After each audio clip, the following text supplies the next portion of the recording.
मैं Johnny liver, मेरा असली नाम जॉन राव है। मैं आंध्र प्रदेश से हूँ। मेरे माता पिता बहुत पहले मुंबई आ चुके थे। मैं मुंबई में धारावी माटुंगा लेबर कैंप में रहता था। फिर 10 साल की उम्र में मैं किंग सर्कल में शिफ्ट हुआ। किंग सर्कल के स्लम्स में मैं रहता था। गरीबी में ज़िंदगी गुजारी हमने। तो मेरा जो एरिया था किंग सर्कल, वो एक इंडिया के मैप की तरह था। हर तरह के, हर किस्म के लोग वहाँ थे। अलग अलग भाषाएं बोलने वाले लोग थे और मुझे बचपन से ही लोगों की नकल करना, लोगों की कॉपी करना, ये इसकी आदत थी। लोग बड़ा एंजॉय करते थे। डांस वांस के प्रोग्राम्स किया करता था। ये करते करते करते 17 साल का हुआ। तो 17 साल का जब मैं हुआ तो स्टेज पर स्टैंड अप करना शुरू कर दिया। मिमिक्री के प्रोग्राम्स करने शुरू कर दिए। एक्टरों की आवाज़ें निकालना, ये सारी बातें थी। फिर जब मैं 18 साल का हुआ, मेरे पिताजी के यहाँ नौकरी पर लग गया। मेरे पिताजी हिंदुस्तान लीवर में काम करते थे। अब हिंदुस्तान लीवर में मैं काम करने लगा, 6 साल वहाँ नौकरी की। तो वहाँ भी मैं प्रोग्राम्स वगैरह करता था। तो वहाँ से मुझे लीवर नाम मिल गया। तो जॉन राव से मैं जॉनी लीवर हो गया। वहाँ से करते करते करते करते शोज़ भी कर रहा हूँ, कुछ फिल्में भी कर रहा हूँ और वर्ल्ड टूर करना शुरू कर दिया। अमेरिका, इधर उधर पूरी दुनिया में घूमने का मौका मुझे मिला। इंसान को अपनी पिछली ज़िंदगी नहीं भूलना चाहिए।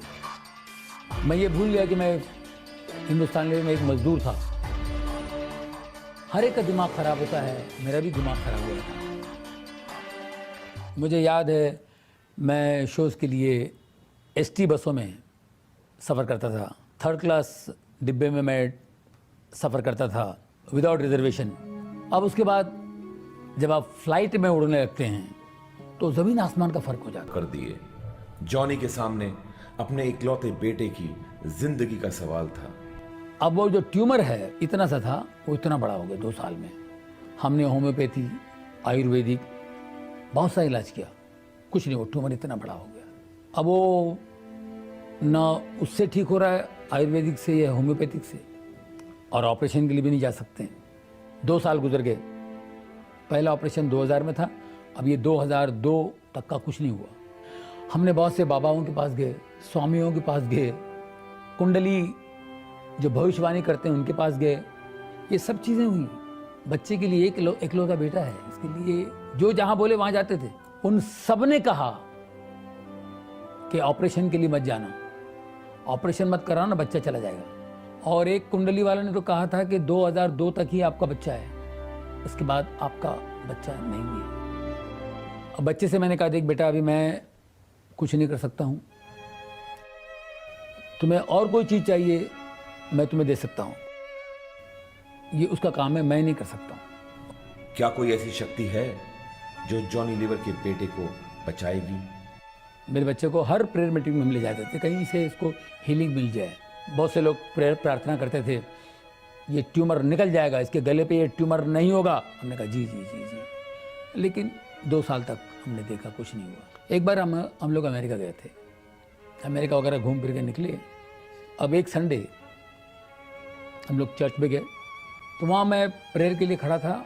जो पास्टर की नज़र पड़ी मेरे बेटे के ट्यूमर पे, तो मैंने कहा जी ये ट्यूमर है। उन्होंने कहा इसको ले जाओ, न्यूयॉर्क में एक हॉस्पिटल है स्लॉन कैटरिंग, उसमें ले जाओ, ये ठीक हो जाएगा, इसको खुदा ठीक करेगा, तुम खुदा के घर में हो, God is going to heal him, take him to Sloan Kettering hospital, it's a good hospital, God is going to heal him, God is going to heal him. तो 2-3 बार उन्होंने बोला God is going to heal him. मैंने कहा जी जी जी। मुझे बहुत अच्छा लगा। उन्होंने ये नहीं कहा कि हॉस्पिटल बहुत अच्छा है, वहाँ के डॉक्टर बड़े अच्छे हैं, डॉक्टर्स आपको ठीक करेंगे, डॉक्टर का नाम नहीं लिया, इसको ले जाओ, God is going to heal him. वो बात मुझे टच कर गई। क्या हम हमारी चंगाई के लिए परमेश्वर पर भरोसा कर सकते हैं? मैं बिल्कुल नरक में था, गलतियों में था, पाप में था। क्या आप मेरी प्रार्थना परमेश्वर सुनते हैं? और इतना बड़ा चमत्कार हो सकता है। क्या परमेश्वर पापियों की प्रार्थना को सुनता है? मेरी वाइफ ने कहा चेकअप क्यों करा रहे हैं आप, ऑपरेशन कराना पड़ेगा। और डॉक्टर ने कहा ऑपरेशन करे तो ये होगा, लकवा मारेगा, फलाना होगा, उसकी आंखों की रोशनी जाएगी, ये सब बातें थी। तो मैंने कहा देखो डॉक्टर ने बोला ठीक है, लेकिन गॉड पे विश्वास करना बहुत ज़रूरी है और जीसस हमारा जिंदा है। और मुझे आवाज़ आई, जा बेटा जा, ऑपरेशन कर, डर मत, मैं तेरे साथ हूँ। मेरा बदन पूरा ऐसा चल रहा है। मैंने वाइफ से कहा मुझे आवाज़ आई, मुझे ऑपरेशन करो, ऑपरेशन के लिए जाओ। तो मेरी वाइफ ने एग्री की, ठीक है। क्या जॉनी लीवर ने वाकई परमेश्वर की आवाज सुनी या फिर ये उनके मन का वहम था? हम लोगों को डर था को पैरालाइज होगा, आंखों की रोशनी कम होगी, लेफ्ट हैंड बिल्कुल 100% पैरालाइज होगा।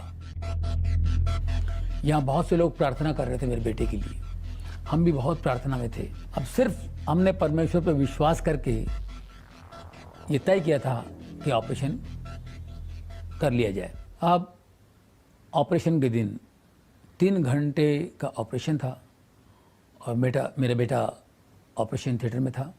3 घंटे के बाद मेरा बेटा बाहर आया। हम लोगों को डर था, जैसे कि यहाँ उन्होंने कहा था उसको पैरालाइज होगा, आंखों की रोशनी कम होगी, लेफ्ट हैंड बिल्कुल 100% पैरालाइज होगा। लेकिन मेरा बेटा 3 घंटे बाद जब बाहर आया, अपने लेफ्ट हैंड से बोला daddy I am absolutely all right. बिल्कुल ठीक था।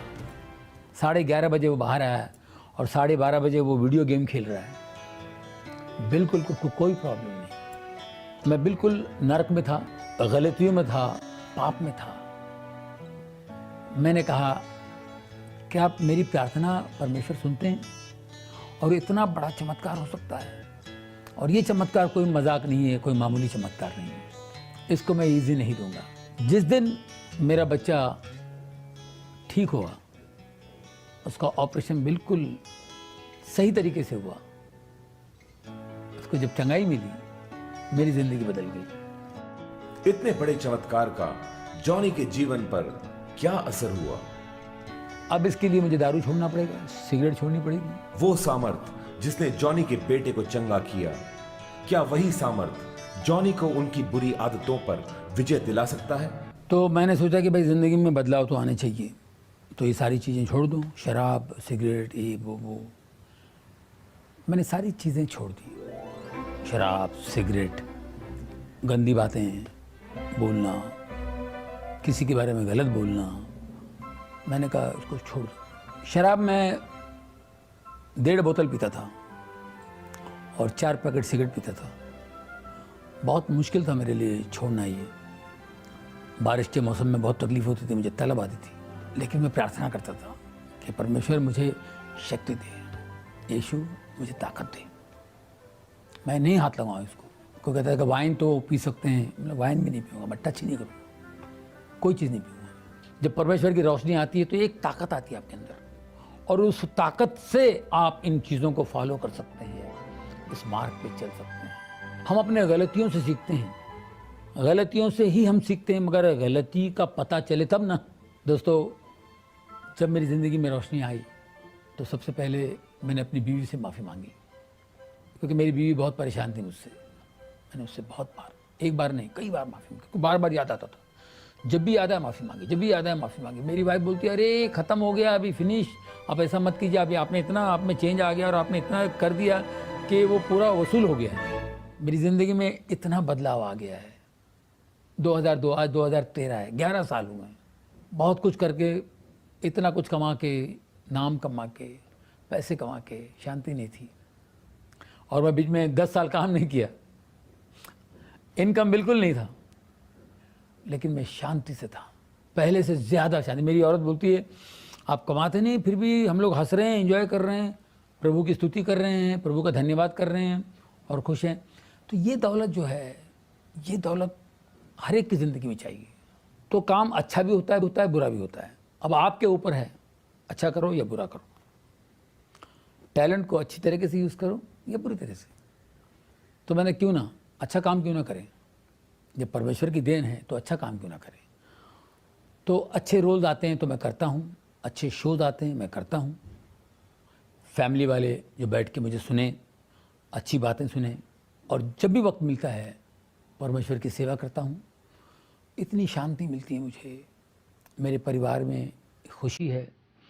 यहाँ तक का मेरी वाइफ सेवा करती हैं, मेरी बेटी चर्च में वर्शिप लीड करती हैं, वो अच्छा गाती हैं, और मेरा बेटा ड्रम्स प्ले करता है।